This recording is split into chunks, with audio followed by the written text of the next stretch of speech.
as well. And if you can project to the back of the room, that would be... Yes, if anyone can't hear yes, me. Yes, we'll wave our hands. Perfect. So I can't do this off memory. It's been a little while since I did this talk. But, so I've got my notes there if I need to refer to them. But essentially, we're going to talk about the environment and the food system from a very scientific angle. And I'll first talk a little bit about me and my qualifications on the subject. Then I'll talk a little bit about the climate crisis itself, probably less than I do when I do this talk to other audiences. And then we'll talk a bit about animal farming, fact versus fiction, and its impact on the environment. And hopefully at the end there'll be room for questions and potentially some discussion as well. How long do we have? Just so I know. We finish at 9, so Finish at about 9. an hour and a half in total, but we don't really have time. I won't be talking for that long. That's for definite. So this is a beautiful picture of cows. If anyone's been to Newcastle, there's a huge amount of green area, and they do graze cows on there. And I chose this image because I think this is the image that is presented often of farming in the media, of a small number of happy animals in very luscious green fields, which we'll dive into in a bit, but spoiler alert, it's not really true. But before we do, and this is just for my personal interest, I know the Green Party has seen a massive surge of interest recently. I've been a member of the Green Party for 11 years now, so slightly longer than Darlington. Green Party's been around, but I just out of curiosity for me, how many people have joined this year? Cool. Yeah. Handful. Yeah. Yeah. Amazing. How many have joined in the last 5 years? Cool. And who's been around longer than 5 years? Quite a lot of people. Okay, fair enough. So yeah, so I've been a member for 11 years. I suppose I was raised to care a lot about the environment. I grew up in rural Norfolk, backed onto a sheep farm actually. My best friend was a chicken farmer. I spent a lot of time outdoors. My parents often tell stories of me like outside in the snow in shorts and a t-shirt. Like you couldn't drag me back inside. And I loved spending time with animals. I'd search for bugs in the garden. If we found a spider inside, I'd insist that they weren't squashed. I'd bottle feed the lambs on the farm behind my house. And I think, like most people, I spent a lot of time watching David Attenborough, Steve Irwin, and they were personal heroes of mine growing up. And all of that is to say, I think I was raised, as most people are, to really respect animals and the environment in which we live. And that kind of carried through life with me. And when I was 12 years old, I started volunteering with animal shelters, predominantly dogs and cats, because that's what most shelters are looking after.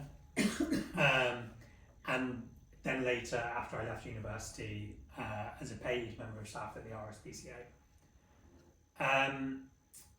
I did politics at university, and then I did a master's degree after COVID in environmental science, and that's where I specialised in food systems and in sustainable food systems.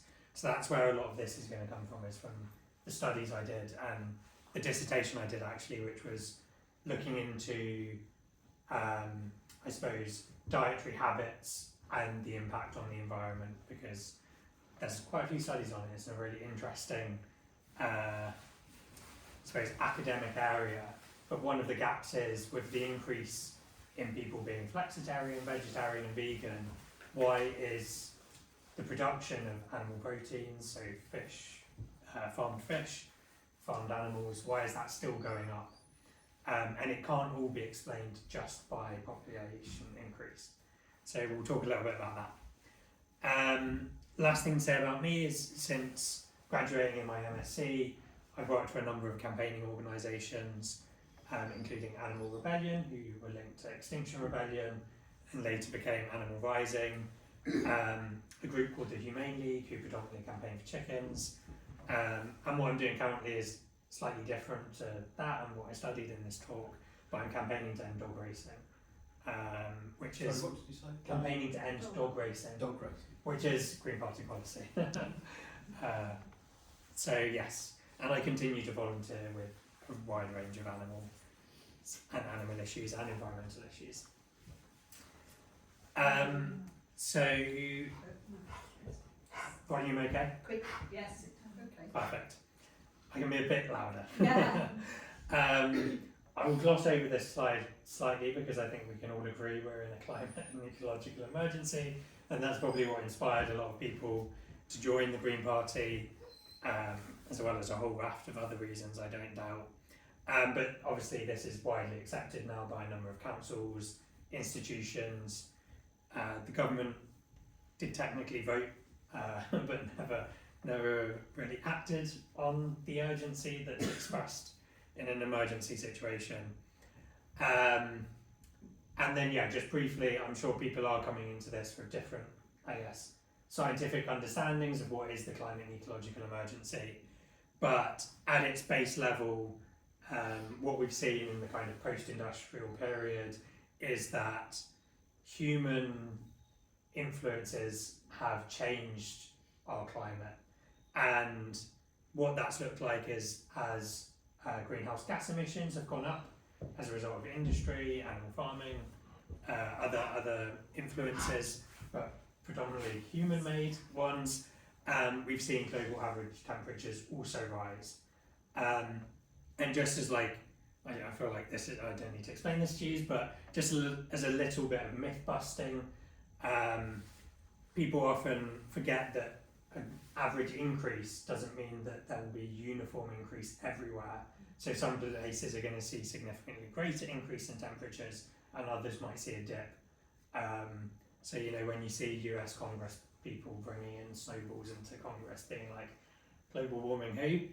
It's not the whole picture. And obviously it contributes to a huge range of issues from extreme weather events as implied in global temperature increases, but also knock-on effects onto things like food scarcity and the food system is going to be a big talk here, a big topic of this talk obviously. It also means the spread of disease, potentially mass migration associated with some of these catastrophic consequences, and ultimately it all comes back to people and animals dying. And really interestingly, and a big challenge with it is that these consequences are all interconnected and self-reinforcing. So as we see potentially, an increase in extreme weather events, droughts, crop failure as a result, and potentially a reduction in how much food we produce, we might then think, okay, we need to produce more food, turn to more intensive and industrial methods of food production, and as a result we then contribute further to the problem in the first place. We degrade our soil further, we create more extreme weather events, and we increase the risk of crop failure in the future. So it's kind of a self-reinforcing thing across so many different areas. And most importantly, just before moving on, something that really is important to me is the inherent inequality in this process. So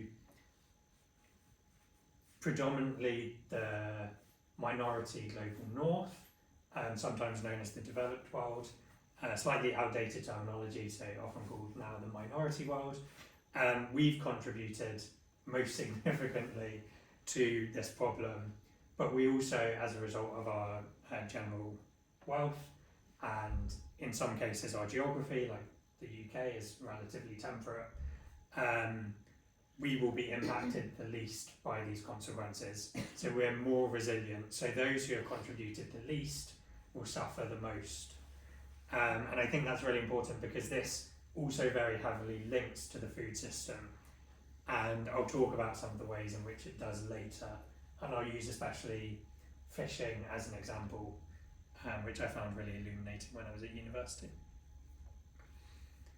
So kind of moving on to the meat of this talk, if you'll pardon the pun.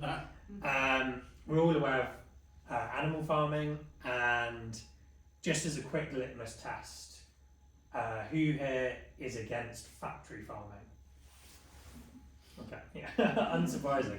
I think everyone is, and obviously it's Green Party policy to move away from industrial methods of farming, because it's just a common sense thing to do.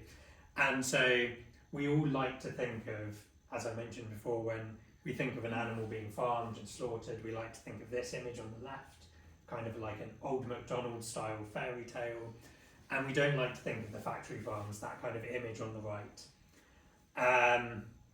Unfortunately, there's a huge discrepancy between the reality of farming and what's shown in the media.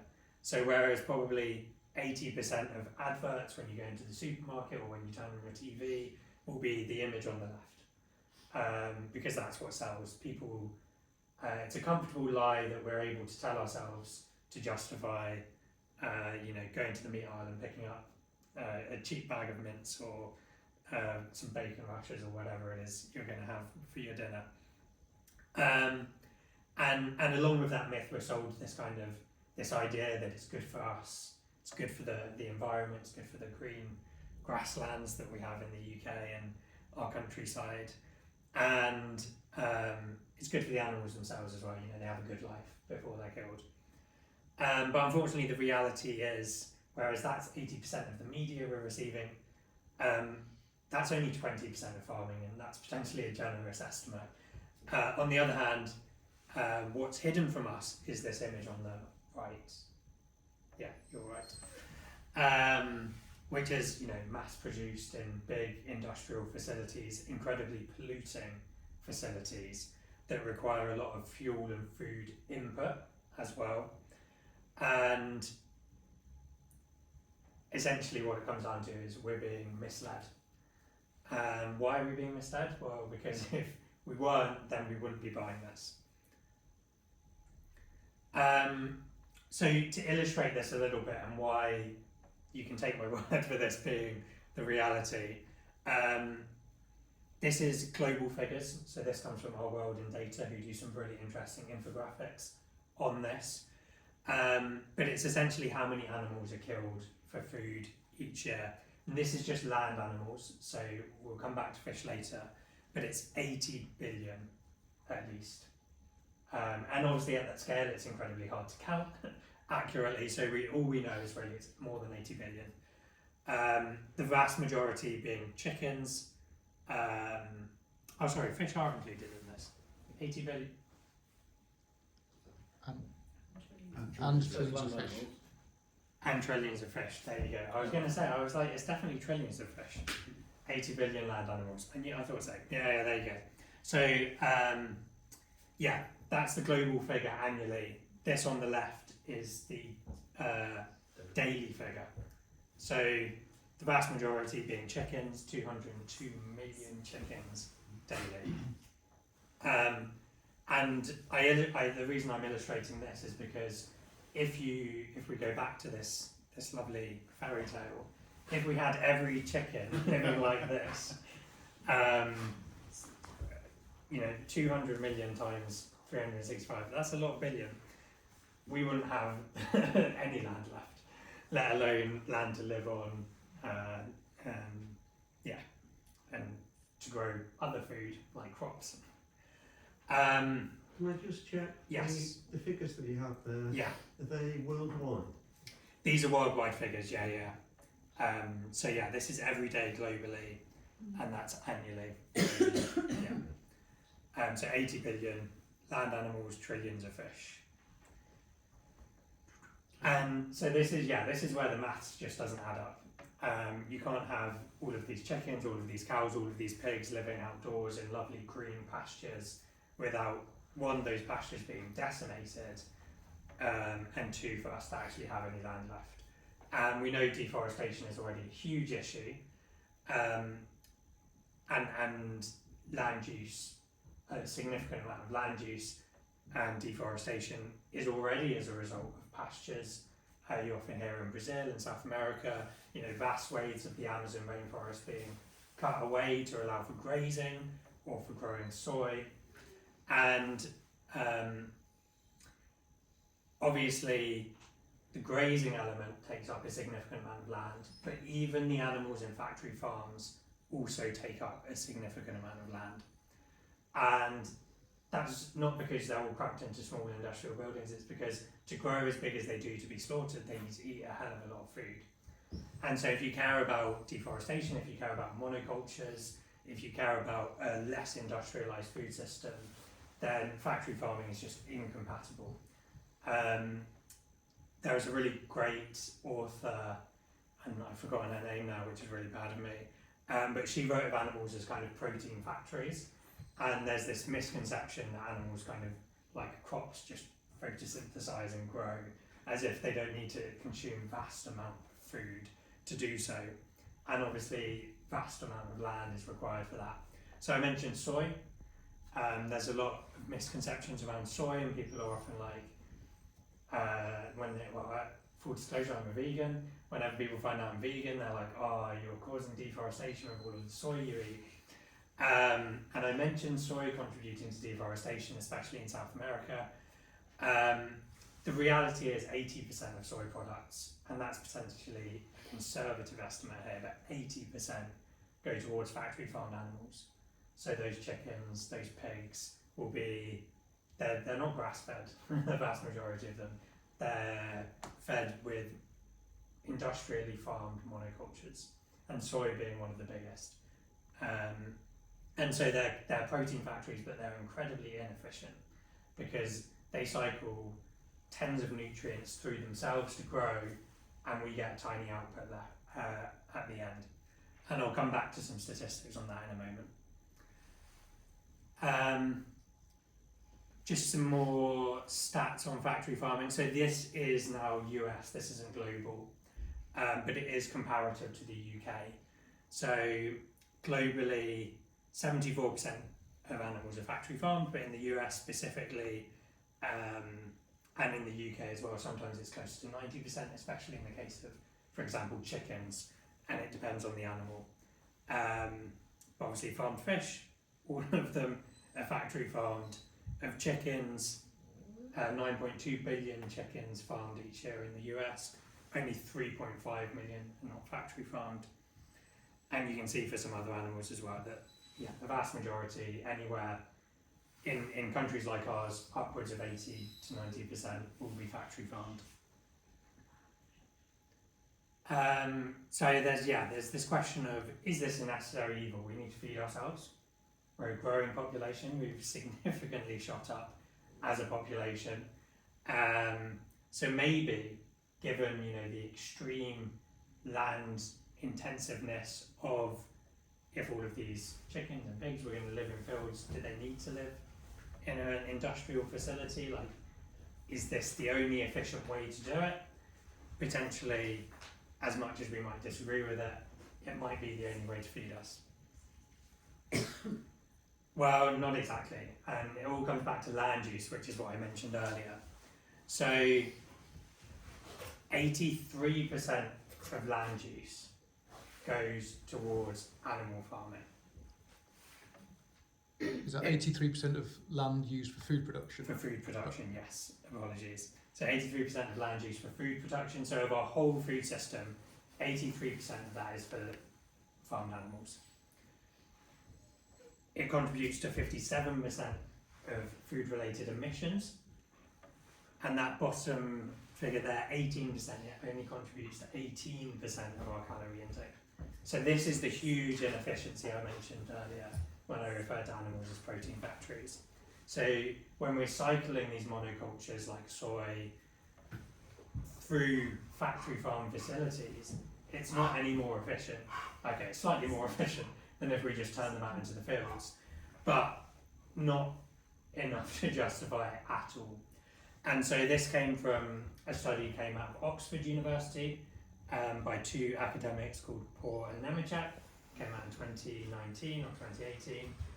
So you can look it up yourself, but it was a really interesting study, and it looked at these figures, it developed these figures doing a meta-analysis of the food system, and it concluded that if we transition to a plant-based food system, we could feed everyone a plant-based diet with 75% less land used. So the equivalent land mass of Australia, North America, and potentially Europe. There was one other thrown in there, but I think that has a significant amount of land. So 75% of all the land we currently use to make food, we could get rid of all of that and we could still feed everyone. But not only that, we could feed 10 billion people, so we could feed a growing population. And that's just principally by removing this significant inefficiency, which is industrialised animal farming. And there's kind of an illustration on this in the context of the UK here. So this is a map of the UK on the left, with essentially our land divided into what it's used for. So here you can see Wales. The size of Wales is what we've built on. So that's our urban areas, that's our big cities, London, Manchester, Darlington. And then you have dairy pastures, dairy feed, beef, lamb pastures. So in this country, we do a lot of free range, I suppose. So significant amount of land used up for pastures, but remembering that this significant amount of pasture land is only 20% of those animals, because we know that upwards of 80% are factory farmed. So significant amount of land use there. You can see golf courses up there too. Yeah, I think someone did one of these with like solar panels, and it was effectively like this amount of land. So whenever someone's like, they want to build more solar panels on our precious countryside, yeah, it's really not a big deal. We've got fruit and veg, tiny amount up there. And obviously this is to feed the UK, but we're not even feeding ourselves with all of this land, because this is the land overseas that we also need. So even more pastures. And this is where you'll see some of the inequality as well come in, because we're obviously quite a well-off country. We don't suffer as much as other countries in terms of malnutrition and undernourishment specifically. And actually, on the contrary, our biggest health crises often relate to overconsumption, so obesity, diabetes, heart conditions, etc. But we're taking land from other places to feed ourselves, and leaving often those places undernourished. And you'll see a lot of it as well. I mentioned pastures, but a lot of it's for just the feed itself. Quite a significant amount. What's the bottom left? Peat. Oh, it says peat. Yes. The cereals, Yes. is a proportion of that going to animal feed as well? Hypothetically, yes. But because it's distinguished between feed and cereals, I'm assuming this is cereals. It doesn't clarify, but I've always just assumed that's cereals that we consume. But you're right, they do grow cereal crops to feed animals, so there is potential. Yeah. And obviously, something that I find really interesting about the UK that always surprises people is we often associate, rainforests with exotic parts of the world, but a significant part of the UK would have once been temperate rainforests, and we can see remnants of that in places like Dartmoor. If you could ever get the chance to go, really incredible. But it would have once stretched all the way up this side of the country, and the Lake District, as beautiful as it is, I just can't go and I can't enjoy it anymore, because it has just been decimated by sheep farming specifically, and just overgrazed and destroyed, and what would have once been beautiful temperate rainforest is now just barren fields. And that's what we often associate with the beautiful countryside, is field after field after field. But it really didn't used to be like that. It doesn't need to be like that either. Yeah. Can I just ask, Yeah, of course you on can. that slide, Yes. is the area of the overseas hexagons, Yes. is that the same sort of scale as the area? Same scale. Yeah, exactly. So essentially, almost the UK again, potentially slightly more. We import 60%, and that, I don't think that even includes the 60% of the food that we consume is imported. That doesn't include the animal feed that we also import. There you go. Learn something new. Yeah, so essentially 2 times the amount of land to sustain ourselves. Trying to remember what the slide is. Yes, so I've already spoken a bit about this, but this is all from the same study. So this is our current global diet, and this is the land use. So you can see how much is cropland, how much is pasture, and almost half of the cropland is animal feed on top of the pasture. So there you can see the different diets they mapped out, the different global diets. So if we just gave up beef and mutton, so cows and sheep, already a significant reduction. And often, you know, in environmental spaces, people do argue against red meats. Richard Branson, for example, I think banned it on like Virgin flights and stuff, which is quite ironic. If you then remove dairy as well, you get rid of the rest of the pasture land, and then you get diminishing returns on poultry, and then finally plant-based, and yeah, so that's kind of mapped out there.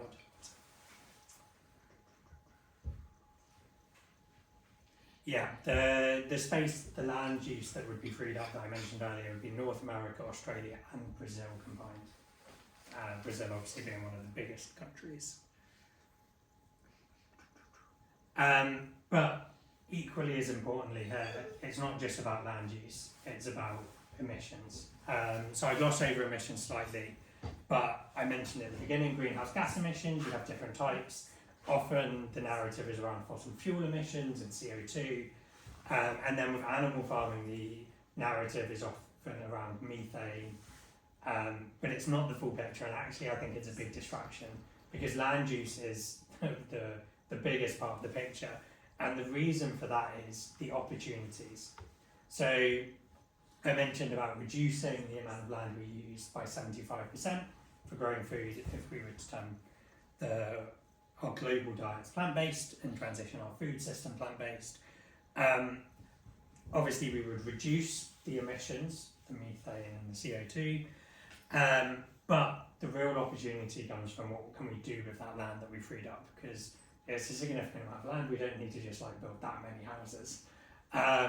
So the magic is giving it back to nature, rewilding it, planting trees, and not only does that restore biodiversity, but it operates as a carbon sink. So we're basically reversing what we're doing now, which is significant emissions and cutting down trees, flip it on its head, reduce the initial emissions and create carbon sinks. And what we actually end up with is essentially a net negative food system in terms of emissions. So our land use would change so dramatically that not only is it no longer, or rather it's absorbing more than it's emitting. Which is so fundamentally important. And really interestingly, if we were to transition off fossil fuels tomorrow, arguably that would be quite challenging potentially. But some scientists have theorised that as a result of the reduced particulates in the atmosphere, potentially we would see additional warming for a little while, because right now particulates in the atmosphere are reflecting some of the global temperature increase that's coming down, reflecting it back. So if we were to just suddenly not be using fossil fuels, we would have potentially, we still wouldn't be reversing the effects of the climate emergency, at least not straight away. And so doing that, reducing our fossil fuels, would nature eliminate them, and doing this at the same time kind of brings that double benefit and an extra cushion and a bit more safety, I suppose.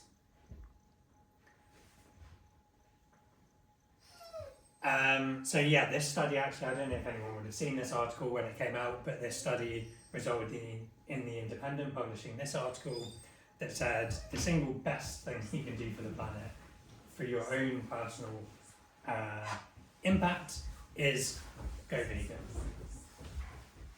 And it's not just the Independent or the study saying this. National Treasure David Attenborough also said, we must change our diet. The tragedy of our time is still unfolding, the loss of biodiversity. Half of the fertile land on Earth is now farmland, and of that half, we know how much goes towards animal farming now. The planet can't support millions of billions of meat eaters.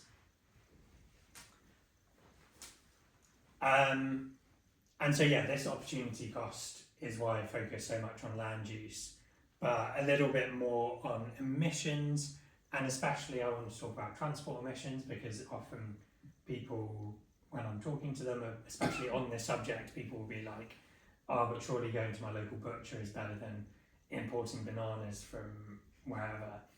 Not strictly true, because transport, in our food system, transport only accounts for 6% of our food system's emissions. So arguably negligible. And we have to remember a lot of that transport will be feed. And crucially, and this is where the inequality comes in, that feed being extracted from countries like those in South America, like Brazil, like Argentina, and used to feed the animals on our factory farms that we then consume. So yeah, there's this huge inequality. But you can also see in here, so direct emissions from livestock and fish farms is 30% of the food emissions. So not an insignificant amount. And this figure is quite contested actually. Scientists can't agree on how much our food system contributes to global emissions, but the conservative estimate is potentially 26% of all emissions comes from the food system. Yeah, and some of that is land use related as well.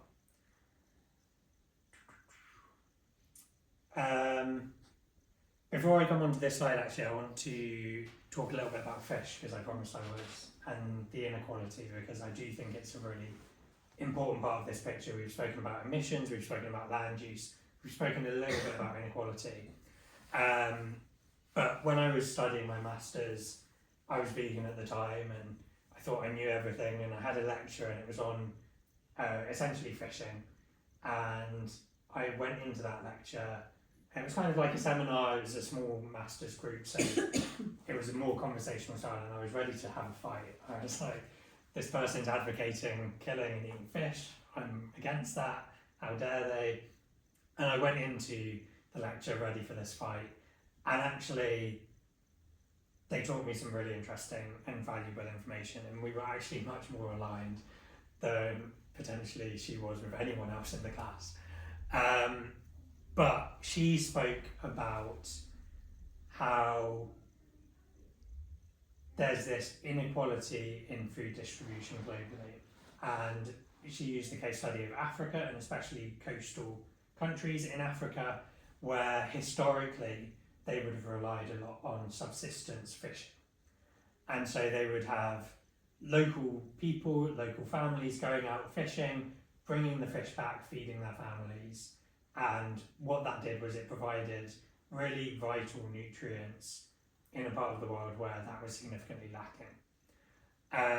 And so she was advocating for this and against industrial fishing, because what's happening in industrial fishing is that now these local fishermen are competing with massive, global corporations with huge fleets of massive ships bottom trawling the ocean, destroying ocean ecosystems in the first place, but taking a huge amount of fish from the oceans, from these parts of the world that could arguably benefit the most from them, and not even feeding us, feeding the salmon farms in places like Scotland and Norway that feed us. So the same inefficiency that we saw in the farming of land animals, where we have like soy being produced in South America to feed factory farm pigs and chickens, what we're seeing is factory farm salmon are being fed wild caught fish. And so there's this extreme inefficiency there. But worse than that as well, because these people who we're competing with in places like Africa, they're now also finding that it's cheaper, it's more beneficial for them to the fish they caught to sell them to international markets to feed our salmon farms than it is to feed their own families. And so we're reproducing this inequality as a result of this kind of gluttony for animal proteins, because one thing that's really crucial to mention is this industrialization of our food system, of animal farming, of the farming of fish is a new thing. Like, it's not centuries old, it's not it's decades, it's in the last few decades, it's basically in the post-war period where we saw the mass industrialization. So we've gone from essentially having meat as a treat, potentially, certainly not every day and certainly not every meal, to almost the situation where we do have it every day, we do have it every meal. And places and parts of the world are suffering as a result of that gluttony. And I'd like to round out this talk because it's very scientific, and I think it's very depersonalizing to the animals who are in the system. When you refer to them as, a figure like as big as 80 billion, it's really hard to connect to the individuals in these systems. But more importantly than that, we have this dilemma where choosing lower carbon animal products, like those out in pastures, means, choosing lower carbon animals like those in factory farms means killing more animals and for them to suffer more in their life. And obviously taking it back to that mathematical impossibility at the beginning of, we can't rear all animals in a nice happy environment outdoors, and we simply can't sustain that. So the vast majority of who we are eating are these incredibly suffering individuals, obviously billions in farms and trillions in fish farms.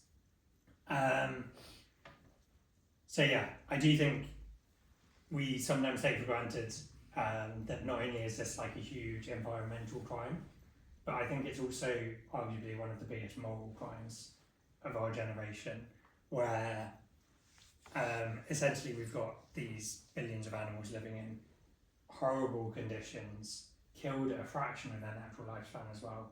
And it's not like they're natural animals either. They've often, through this industrialization process, we've really interestingly and heartbreakingly seen that they've been selectively bred, not genetically modified, but through breeding selectively, almost engineered to produce more meat for us more efficiently, but at the expense of themselves.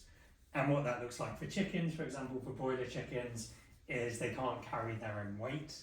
They often collapse under the weight of their body because they grow so quickly. They grow to slaughter size in about 6 weeks.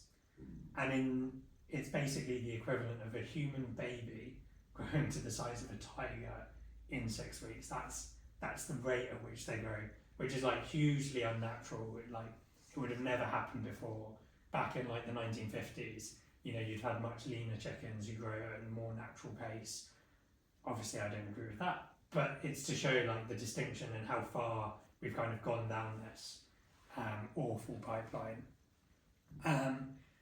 And extinction is a huge part of this story, because not only is how we're farming them, the excessive land use, the deforestation, the habitat loss, not only is this contributing to extinctions of wild animals, but actually it's contributing to the extinction of domesticated breeds. So before, there would have been a lot more diversity in farming. There would have been different pigs suited to different climates, even just in the UK, and it's something like 600 domesticated breeds of farmed animals have gone extinct.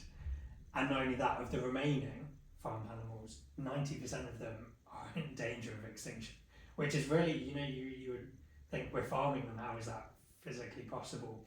But it's because now we're farming essentially 2 or 3 breeds of chicken, 1 breed of cow, 2 or 3 of cow, 1 of chicken, 1 of pig, messing that part up.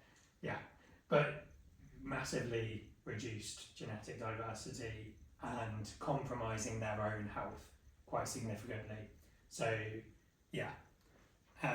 In the case of chicken, just as a little piece of homework, if you like, go into any supermarket where you can find chicken in the meat aisle and have a look at, if you find some chicken legs, have a look. And if you see any like black kind of, don't really know how else to describe it, other than like this black kind of burning on the ends of the leg, it's what's called a hock burn. And so this is where the chickens are in industrial farms and they're in their own waste, which is very high in ammonia, and they're essentially burnt through to the bone, and it's called hock burn, and that's what you can visibly see on the chicken you would buy in the supermarket. And also on that same piece of meat, you can have a look and you can see, if you see white stripes kind of going up the leg, that's called white striping. And that's from how quickly they grow, where the muscle can't catch up. So it's essentially just like layers of fast growth. And so you can see both of these things. You can see the impact of the suffering on these animals. So yeah, I always like to end with that because we've delved into the science of it, and it's very, I do think it's quite dehumanising to treat these animals as a monolith, because they're all individuals who have the capacity to form social bonds and care and play. Don't know if anyone's ever seen like a piglet playing, or it's honestly, it's genuinely beautiful. Yeah. Yeah.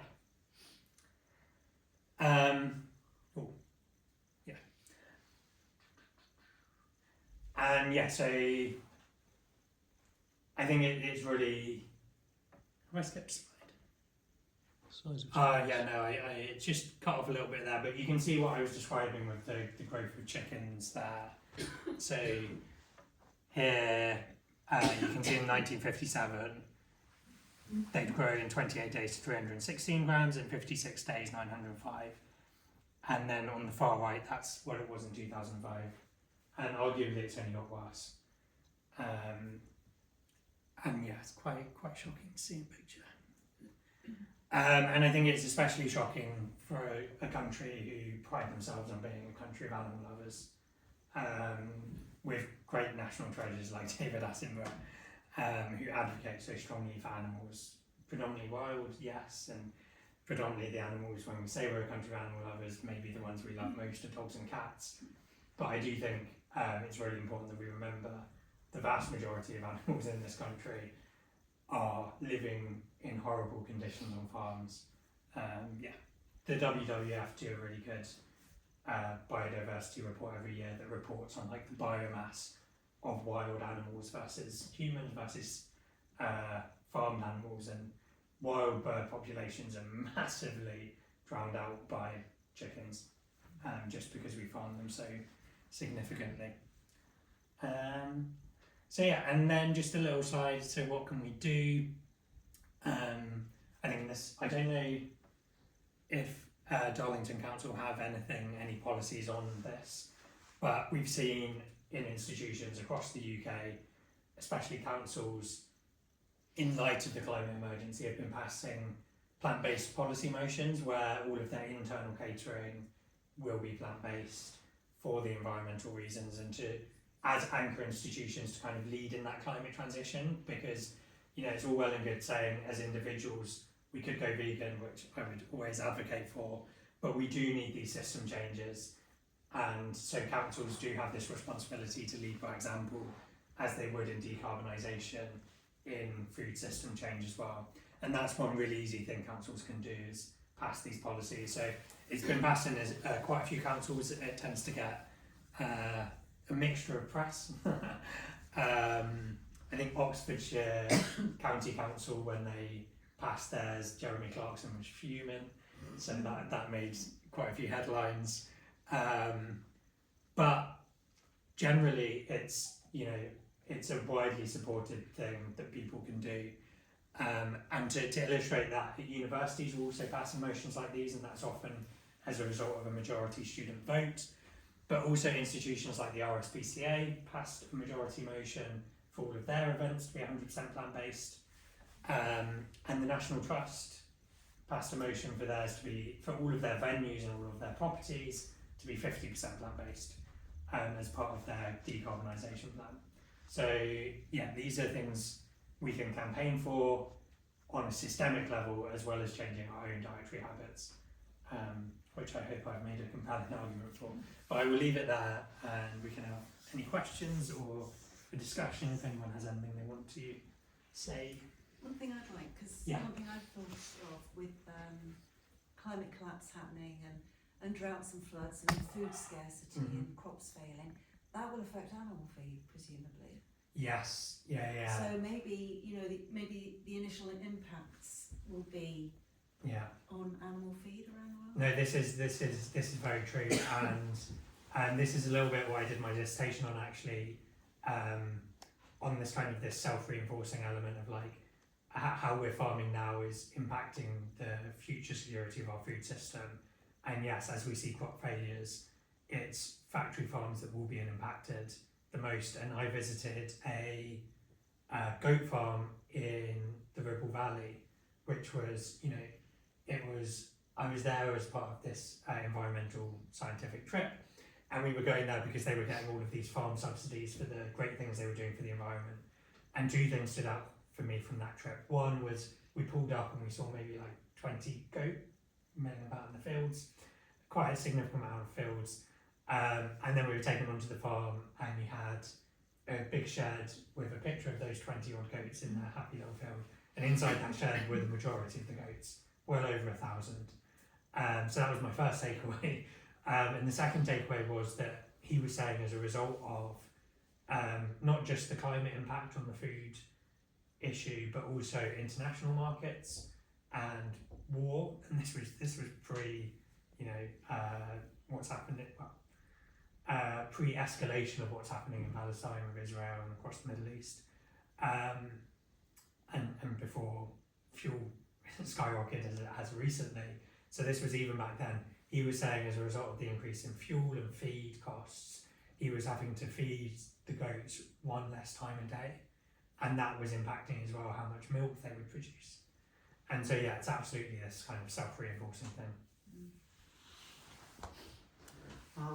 You gave us lots of information on the benefits of changing dietary Yeah. composition. Is there any global information on the starting point for on the global picture? How much, what proportions of the global population fit into perhaps those sort of categories? Yes, no, that's a really good question. And there's some, there's a really good study by someone called Rockstrom, who talks about planetary boundaries. Some of you might have come across the work, but it uses this kind of planetary boundaries model for a food system and defines a planetary food system essentially. So it translates these changes globally on like what would an average diet look like, and what that would mean would be people in parts of you know, the majority world, formerly the developing world, potentially having more leeway to introduce animal proteins, for example fish, and to level out. So we drastically reduce, and potentially some places would be afforded in this planetary health diet a slight increase. I don't know, I don't think that answers your question specifically, but in terms of the breakdown currently globally, it would be different everywhere. Yeah. Hi. Hiya. So, can you tell us about sort of things like organic, grass-fed farming, the differences between that and the factory farming? Are there many differences? Yeah, I think it's a narrative difference. So essentially, the animals will live a similar amount of time. They'll be killed at a similar age, which will be a fraction of their lifespan. In the case of those living in, you know, outdoor systems, they'll have different challenges. So they won't be so cramped. They'll have access to sunlight, fresh air, but they'll face other challenges associated with being exposed to the outdoors. So, for example, sheep is a huge part of our farming system in the UK, and often people use sheep as this case study of like, oh, but if we weren't farming sheep on this land, you couldn't grow crops on it, you couldn't do anything with it. But as we've discussed in this, like, it's not a dichotomy between growing one type of food and rearing animals to kill. It's between rearing animals to kill and rewilding that land. So that's a crucial difference. But with sheep, you know, they'll often be in places like the Lake District where the ground gets incredibly sodden. They'll suffer from essentially like foot rot from being in the grass, wet grass the whole time. Fly strike, their fur will get matted.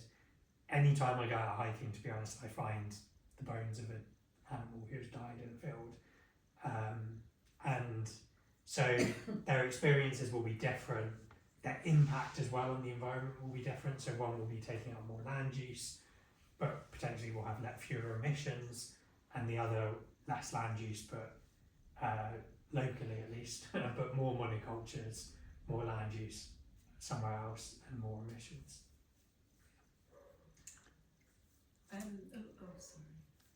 Sorry.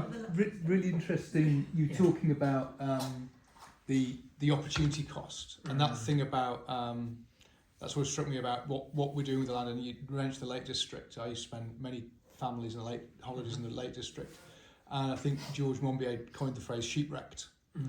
The fact is that it's cropped, and even though you think sheep quite dainty, they're quite hefty beasts. They compact the soil massively, and as well as, you know, that opportunity cost for carbon sequestration, it's just how many animals by default we've killed. We've removed almost every single species from huge swathes of land, not only in our country but across the planet, to make way for sheep wrecked or soya wrecked or beef wrecked monoclimates. And so there'll be carbon sequestration, there'll be the abundance, that return and that rebounding of biodiversity, that those natural animals and plants that deserve to be there and have been expelled. You know, we see, you know, gamekeepers, you know, trapping and snaring and shooting and poisoning because their boss says that land's for sheep or that land's for cows. And I think, you know, as an environmentalist, the idea that we should restore the damage, repair, and the abundance, but at the same time still have lots of food, because that land that we can grow food on for ourselves will still be really productive. Yeah, for sure. Yeah, and we do have a real, I suppose, scarcity mindset around food, but we overproduce food already, a significant amount, and waste it. But yeah, if we've radically changed that food system, as I mentioned, we feed more people and much more equitably. But I also want to, in response to your question I mentioned there, is this narrative difference as well between animals like the kind of organic grass-fed picture that's painted and who live, the vast majority who live on factory farms. The narrative is really important, and that's why you see it parroted so much in media and advertising, is because it sells a lie that people are comfortable with, because it's much more comfortable to believe the chicken we killed grew at a normal rate and died peacefully than it is the reality that they, potentially in chicken farms in the UK, 1 million chickens die every week before even reaching a slaughterhouse. So they're dying of things like heart attack, collapsing under their own weight, being trampled, dying in the farms themselves. So there's immense amount of suffering. But the pretty picture and this story of how cows are regenerating grasslands, this sells everything else. It sells all of the shit with it. So if you ever come across the gold standard of regenerative farming and grazing, just remember that it's a minuscule fraction, and that it's not the real benefit of it isn't to the environment, it's to the industrial food system and the lie that it's perpetuating. So, as people interested in politics, we're interested in policy. Yeah. So no politician is ever going to say, we're going to pass a law to ban livestock farming. Mm-hmm. We need to think of other ways. And so I'm thinking of an analogy with the transport system, like nobody is going to ban private cars. Yeah. But what we can possibly move towards doing is making driving more expensive and less convenient, Yeah. and public transport and active travel Yeah. cheaper and more convenient. Mhm. So what's the What's the policy? what's the policy that can mirror that Mhm. with food? Yeah. Like we want to make meat and dairy more expensive Less and other convenient. kinds of Mhm. diet cheaper Yeah. and easier. Mhm. How, in practical terms, can we do that Yeah. without alienating, millions Yeah. of people? No, it's a really, really fair question. It's quite an easy solution in theory. In practice, maybe harder. And it all comes back to the fact that animal farming is incredibly heavily subsidised. So because it's so inefficient, the costs of it are one, subsidised, two, paid externally, so paid by other countries, for example, in environmental costs, as an example. But the subsidies, crucially, is what makes it affordable. So a plant-based food system is not only significantly cheaper, but if we stopped subsidising meat and dairy, we would see them increase massively in price, and plant-based foods would probably stay the same. But arguably, you could subsidise those as well, so create an even bigger disparity. And that's actually something supermarkets have done. So Co-op, for example, may basically change the pricing of price match their vegan products to their meat alternatives. So the burgers became the same price, and it was basically a thing of meeting in the middle. Yeah. Are there any? I was involved many years ago with the Fix the Food Chain campaign through Friends of the Earth, and so that was trying to reduce the dependence on, or the import into the EU as it was then. Yeah. We were part of that, of the monoculture crop. So looking at some of the policies were told about the damage done to developing world, trying to say, you're good with these developing countries, you don't want to damage them. But what came back was they're dependent on that as an export cash crop. That's interesting, yeah. But yeah, there's many levers, I think, to answer you, Rachel, there's many levers that can be done there. Yeah. One of them would be the planning system and these banning any more mega factory farms, like we see the chicken farms absolutely destroying the chalk streams down the southwest. So that would be your one way to do it, through the planning control as well as the subsidy switch. For sure. I think that'd be a really good idea. I mean, you were talking about fodder. Fodder maize is now a massive one, and maize is a big contributor to soil erosion. If you ever go in the countryside after a heavy rainfall near a maize field, not for sweet corn for us to eat, but fodder maize, the way it's grown and the way it has to be grown on ridges, so that because it can't tolerate rot, the soil just runs off, and so that's another part, destruction of our natural environment going there.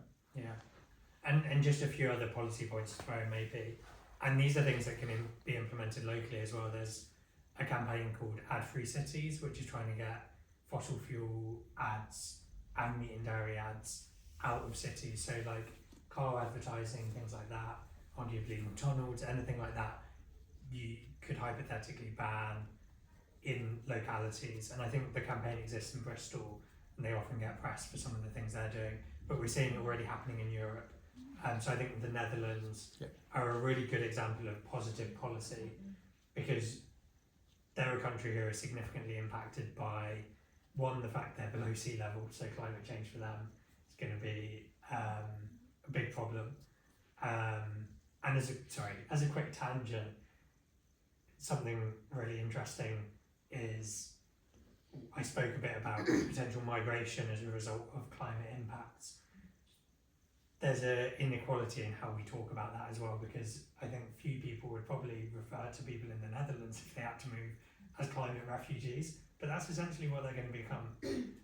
So that's a separate justice issue. But yeah, in the Netherlands, they're working on banning fossil fuel advertising, meat advertising. They're removing subsidies from cow farmers and increasing subsidies in plant-based food systems. They've got an alternative proteins plan. They're doing some really good work in this field, policy stuff especially. So they're one to look at. Have they got a Green government? I can't remember. Don't know, they probably probably have Greens in Parliament. Yeah. Yeah. Yeah. We're working on a ad-free city motion in Darlington. Very cool. There you go. Yeah. So if animal farming is not part of it, something to consider. Food high in fat, salt, and sugar is included. So Interesting. that's Yeah. baby steps. We're working. And meat, McDonald's and Yeah. Well, That's that, good. because they're on the NHS list of foods that are unhealthy. right. So junk food, foods high in fat, salt, and sugar. Pardon? Junk food is. Yes, and there's a prescribed list to it. So I'm working with the Director of Public Health to shape the policy. Working on that. In the advertising space as well, another interesting policy mechanism that might be introduced by this government actually would be mandatory food labelling Yeah. on welfare and climate. So if you could see the emissions of the food you're picking up, I think would be incredible. But also see the welfare. The thing to be really careful of is when we operate in a welfare narrative and we think of things like RSPCA, Assured, for example, it's not as good as you think. And the key example I'd like to give for this is McDonald's meat is RSPCA assured. Yeah. And you can be sure as to how that's coming from factory farms. So the standards do leave a lot to be desired. And maybe something to quickly say on the planning system. There's a campaign called Campaigns Against, I think it's Coalition. called Coalition Against Factory Farming, thank you. Sorry, I knew you were going to say. There you go. They came out of Animal Rising, who I mentioned at the beginning that I used to work for, and since they've started operating and objecting to planning permission for factory farms and campaigning with locals, crucially on this issue. So their first one was in Norfolk. It was a Cranswick farm, who some of you may have heard of. They're a big industrial slaughter industry essentially, and they open up factory farms in local villages, and the locals hate it, but they haven't often been able to fight it. So the Coalition Against Factory Farming is supporting locals on the ground to campaign against it. And since they started last year, not a single factory farm planning permission has been granted, which is honestly wild because animal welfare doesn't come into planning law, and really it should. But in all except one case, it's never been applied. And yeah. And I just add as well, the people that are surrounding these factory farms, they suffer nosebleeds, Yeah. and they suffer really bad health in pregnancy and abortions, and they're suffering really badly. So it's not just affecting the animals, it's affecting the people as well. Yeah, yeah, and that's the planning mechanism that's getting these refused, is like the environmental and the public health aspect. And so if you think that's the impact of people living just near these farms, imagine what it's like to be inside one. And if you've ever had the misfortune of being in one, the first thing that always hits me is the smell. Like, it's suffocating just being there for a few minutes, like the ammonia, the stench, the slurry that's just running out of them, and it's running into our soil systems, it's running into our waterways. And you mentioned down in Cheshire and stuff, they've got some really big campaigns on the River Wye, for example, against this, because chicken farming in the area is just decimating the ecosystems. But yeah. Just on, sorry. Somebody else? No. Just on soil fertility, and I mean Matthew talked about the wash off, but I mean we've got a major issue, haven't we? Shifting to more horticulture and arable farming, in the sense that our soil has been completely decimated, and is heavily dependent upon the fossil fuel industry in terms of the production of fertilisers and so Yeah. forth. Yeah. I just wondered if you had any glimmers. Yeah, no, absolutely.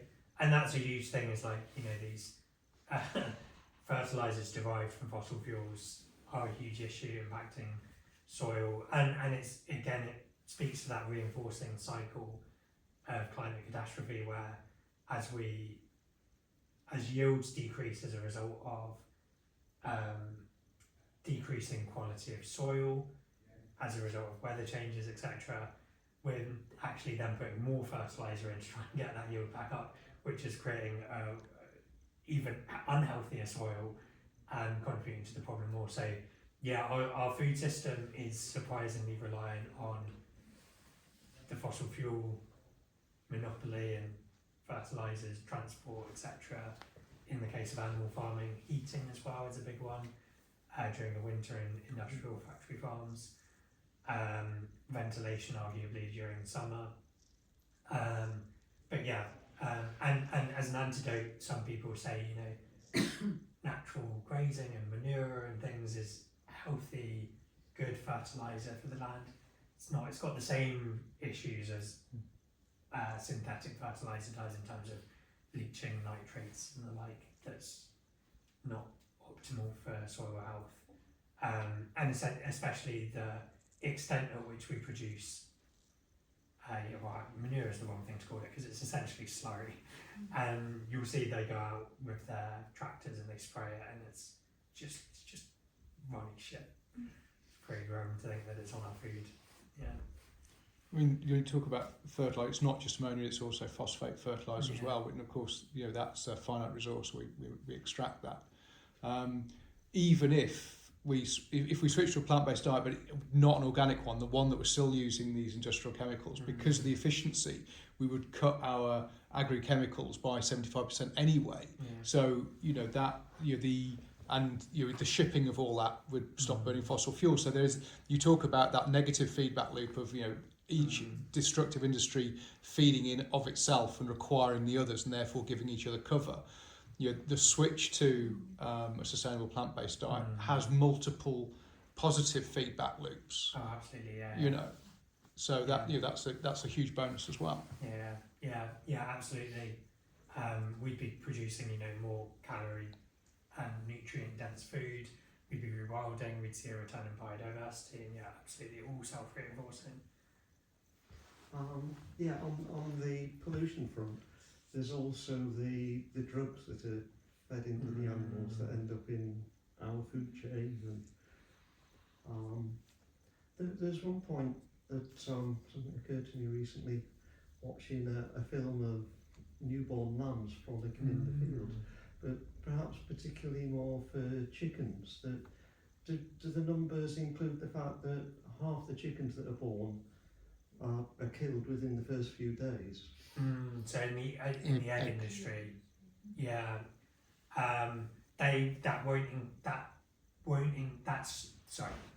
the stats were slaughtered for food, so it won't include those, for example, in the egg industry when male chicks are born, they're not needed, so they're essentially put into big blenders, macerators, I think they're called. Macerated, yeah.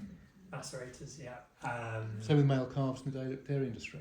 Yeah, male calves often will be discarded, and there's this huge issue as well of like separating animals from their young. And so I didn't speak too much about the public health or the animal legislation element, but it is really interesting to me. On the public health, absolutely, antibiotic resistance is a huge challenge, and whilst the EU has banned using certain things, including antibiotics for like just blanket use, including for encouraging growth, it's still allowed targeted. But what does targeted look like if you have a factory farm of cows or chickens or pigs? One of them gets sick, they all need antibiotics. And also, how can you give a single pig in a big pen the antibiotics you can't? So it goes into the feed, and it contributes to antibiotic resistance. But also in these big, filthy facilities, you get zoonoses and other diseases that could turn into the next pandemic. And actually, COVID was a bit of a surprise to public health professionals because everyone was predicting that the next pandemic would come from a factory farm, came from the wet market, hypothetically. I think that's the leading consensus, is that it came from a wet market, which is, you know, kind of a factory farm of a different kind. But, you know, things like bird flu, swine flu, they can jump from animals to people, and especially bird flu is incredibly deadly. And I think it's H1051, a specific strain of bird flu, has started jumping to people, and it's got a 50% mortality rate. So like half of the people who get it are dying. And it doesn't have a huge transfer once it gets to people right now, but obviously these filthy factory farms provide the perfect environment for diseases like this to evolve and grow and spread. But I also just really want to quickly mention the animal welfare element. So when I was at the RSPCA working there, I was predominantly working with cats and dogs, but cats and dogs are protected by the Animal Welfare Act 2006, and that essentially enshrines 5 freedoms that every animal deserves in law. So it's things like freedom from hunger, freedom from pain, freedom from disease, but it also has some positive freedoms, so the freedom to socialise and form positive bonds. And that one is, they're all routinely broken by the food system, but that one especially is routinely broken when animals are separated from their young, and the young are separated from often shortly after birth. So in the case of dairy cows, if they're not killed straight away, maybe they're killed revealed, or maybe they are reared to become dairy cows themselves, they're drinking the milk that we're meant to be drinking. So they're taken away and the milk's bottled and given to us.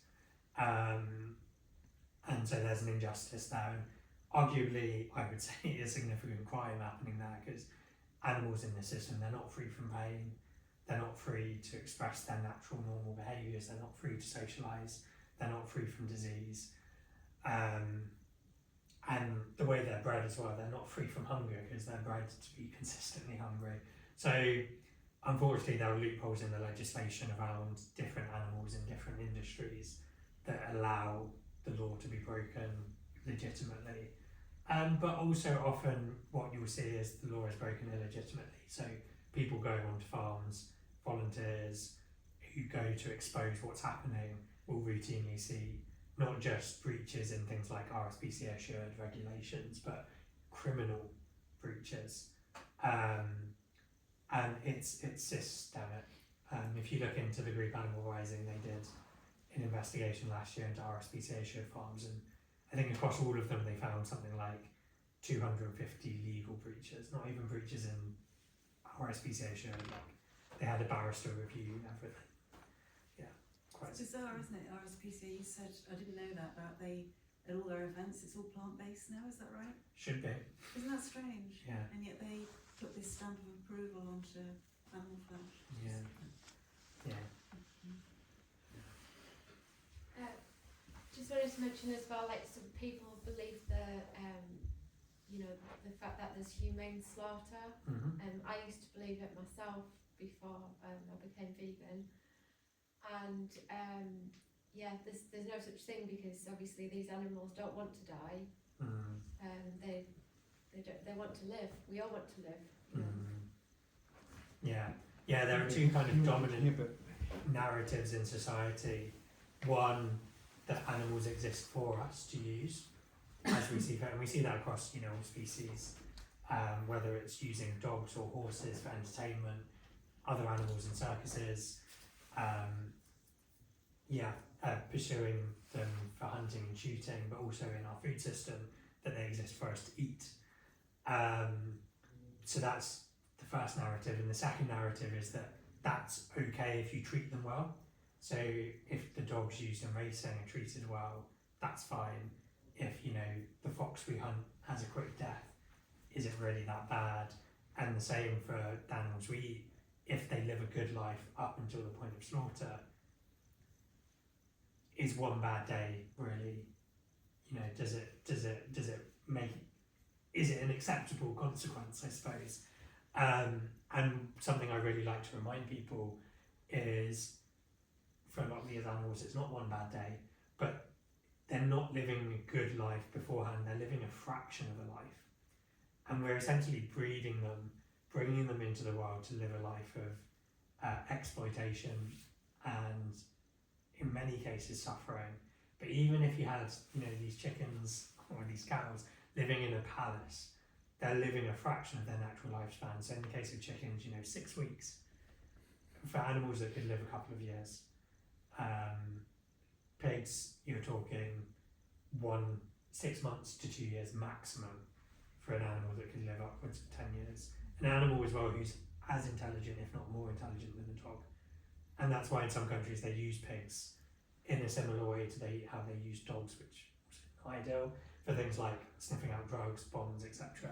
Because they're incredibly intelligent and possess like the similar cognitive ability as like a small child and a dog. And so, yeah, they absolutely know that they're suffering whilst they're suffering, and they know that last moment is their, or the last day is, you know, they're transported to the slaughterhouse, slaughterhouse. Just, yeah, it's brutal, yeah. We've got one question in the corner there, then we are going to have to call it. Yeah, no worries. It might be a nice one to finish on. Yes, let's do that. So when you're advocating for veganism or Mhm. plant-based living, Yeah, which argument would you say is the best? yeah. So I'm on lots of social media vegan groups, Mm-hmm. and the argument for animal welfare comes up a lot, and obviously, you know, you get pretty much what you've already Yeah. talked about, how many people will kick back on that one. Yeah. What I don't see so much is the land use argument, which inevitably is going to affect everybody. Yeah. You know, whether you want to, whether you accept it, whether you don't accept it, it will affect us all if we carry on Yeah. on the route that we're doing. Which argument do you think should be the one used Yeah. to push? Maybe push is the wrong word, but to Mm-hmm. encourage Yeah. moving to a. Shuffle. Yeah, no, it's a really good question. My answer is going to be unsatisfactory, so I apologise. But they each have their own merits. Yes. I think I turned vegan overnight from being one of the most prolific meat eaters you potentially would ever meet. I went from like 3 McDonald's a night after a university night out to just vegan like that. And I was compelled to do that because of the environmental argument. Right. But once I had done that, there were a lot of contradictions. So in that first week of being like, oh, I'm a vegan, someone had like eaten half a chicken and left it. And I was like, the environmental thing to do here is make sure it doesn't go in the bin. But the vegan thing to do here is like, that's a body of an individual. It's not food anymore. And so I think the moral imperative is stronger with that. And there's the health element, which I think is the weakest. But it does convince some people, and I think as long as people are introduced and see all of them, it's very positive. And I think the climate one gives the strongest for systemic change. But I do think the moral one provides the most urgency and is the most important. And maybe to just leave on like maybe a little bit of hope, if you want to frame it that way. Some might frame it, depending if you're cup half full.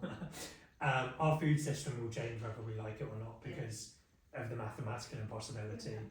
Our environmental systems are sadly declining, and big things have to change, and they will change either as a result of policy and voluntary behavioural change, or they'll change as a result of collapsing ecosystems and collapsing food systems, which will naturally implement what we could implement earlier with policy. So as food systems collapse, we'll see fewer animals being farmed, price will go up. And so take a little bit of hope. It's going to happen whether we like it or not. It's better if we implement it. And obviously, I think there's a huge moral imperative too. Thank you very much. Yeah.